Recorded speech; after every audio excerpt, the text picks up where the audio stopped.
Hello you guys, welcome back to my channel. It has been so long since I have recorded and uploaded a video to this channel. So for those of you who don't know, my name is Khadija Lisa. I record videos just basically documenting my life. I am a recording artist, an independent artist, and I have just been shooting videos just showing my life on this journey as an independent artist, but also as a woman. In this video in particular, I really wanted to come back and update all of the women who have been showing me so much love from my open myomectomy surgery video. I've received so many comments. I received so much love and support. I really wanted to come back just to give you all an update as far as my journey with fibroids and let you know where I'm at today, how I feel, if I would have the surgery again. Just let you know what's going on, because I haven't really seen a lot of videos documenting what happens after surgery. So I wanted to come here and just do that really quick. As a recap, in December 2020, I had an open myomectomy where I had 3 fibroids removed, the largest being 8 centimeters. I will make sure to link all of those videos in the description box below. So after the surgery, I did have a pap smear with my OBGYN who looked over everything and saw how everything was healing. And he told me that everything was healing perfectly. And he told me that he wanted my husband and I to wait at least 6 months before we began trying to conceive. I have seen some women say that their doctors only recommended them to wait 3 months. My doctor told me 6 months. He said he wanted my uterus to be just fully healed before we try to go ahead and conceive and have a baby. Okay, I'm sorry guys, I have been moving the camera, but one of the main reasons I had my open myomectomy, number one, was because of how much I was bleeding and also how unhealthy I was at the time without even realizing it. I had to have iron infusions done, IV iron infusions, because my iron was so horrible. Like, I was so anemic. I think my hemoglobin was a 6.5. I was just very like malnourished, unhealthy, and I was just bleeding. Like, I couldn't even leave the house certain days. I fainted at work. I mean, it was a crazy journey. So that was definitely reason number one that I had the surgery. I just felt like I needed to have some type of change. Like, I couldn't continue going through life like this. And I also was afraid, I didn't want things to get worse and I end up having to lose my whole uterus if I wait too long, because I have seen some women say that has happened to them. So that was one reason. But then the other was because I really wanted to conceive a child. At the time I had my surgery, I was 30 years old. I have never been pregnant, and that was something that I absolutely wanted for my husband and I, for us to expand our family. So we were fine with waiting 6 months. Like, 6 months is nothing compared to like the possibility of not having children. You know, 6 months, we could wait 6 months. I actually wanted to come back and give you guys a year update so I could just let you guys know how that whole year had went. And I apologize for not doing that. A lot has happened. Well, I guess if you guys read the title of this video, then you already know what happened. But I actually ended up getting pregnant and conceiving a child in December of 2020, which was a 1 full year to almost to the day. I conceived a child 1 year after having my surgery. So I was 100% ecstatic. Right now I am 30 weeks pregnant. I will show you guys my bump, if you all can see. Yes, I am pregnant. I am 7, almost 8 months pregnant, and I'm so excited. So during my 1 year after my surgery, my life had changed tremendously, like a full 180. My periods, literally, I would bleed for maybe 4 days, and those last couple of days I'm like spotting, like there's barely anything. I mean, it was literal night and day. So the bleeding had completely decreased. My cramps, I had none.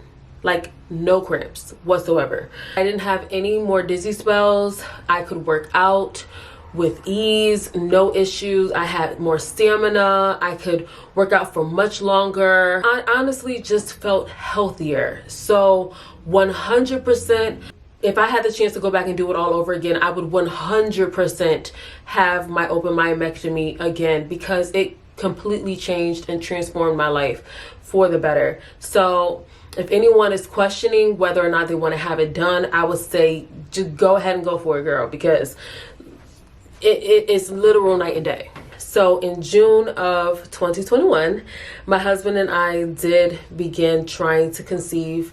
Not consistently. We weren't monitoring my ovulation period. We weren't super crazy about it, but we were not preventing either. And 6 months later, in December of 2021, I found out that we were pregnant.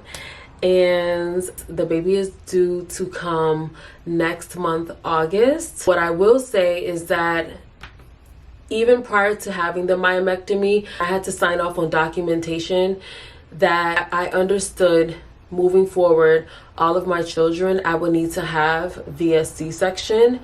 And that is the way that we are proceeding to have the baby. We knew that from day one, so I was already aware of that. And once I did conceive and I went to my doctor's appointments, he reinforced and reassured me that that is what we're going to be doing.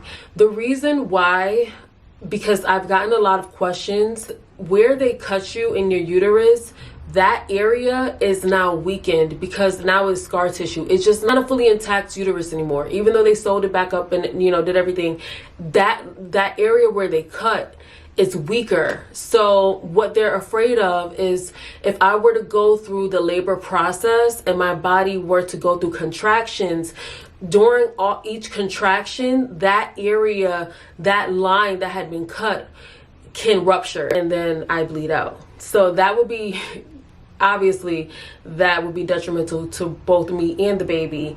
So they want to avoid that happening. I know that it is a very small likelihood. I don't know. I don't remember the exact figures, but they just want to be on the safe side. And you know how my doctor is doing it is we have scheduled the C-section 3 weeks before her due date. She would have been due in September, but she's coming in August now, which is just a month away, and we are so excited. I will definitely document this entire experience to just let you ladies know how it goes.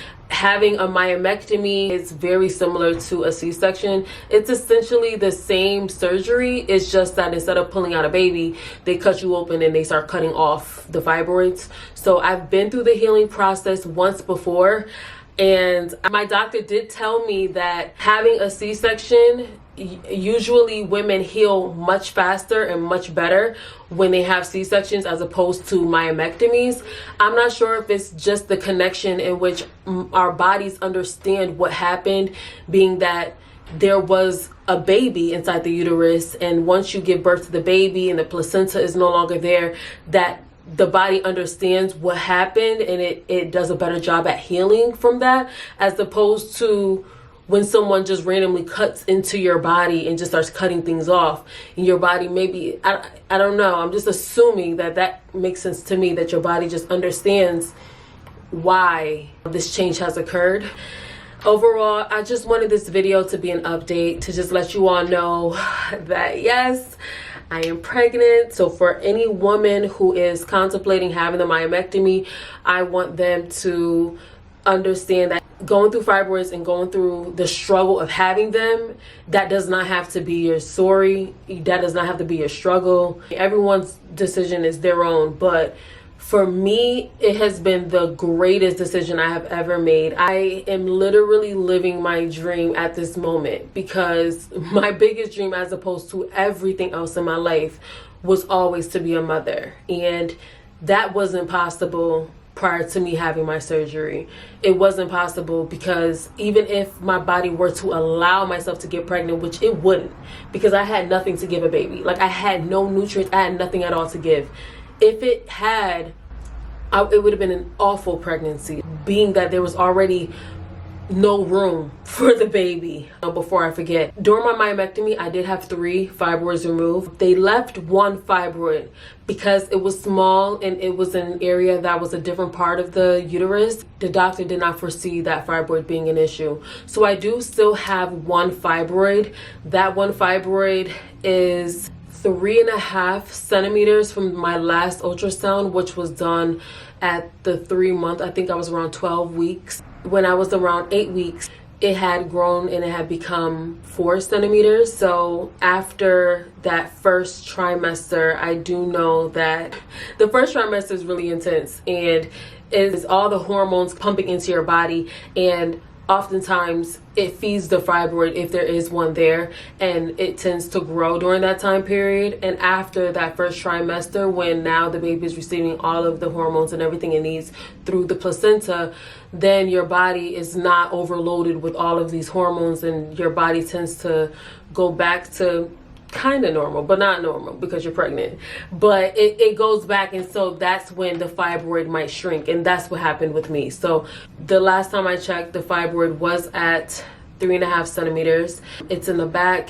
It's nowhere near the baby. It hasn't caused any issues. The baby has grown normally. Like, the baby is growing wonderfully. I am a good solid size. The baby is a good solid size.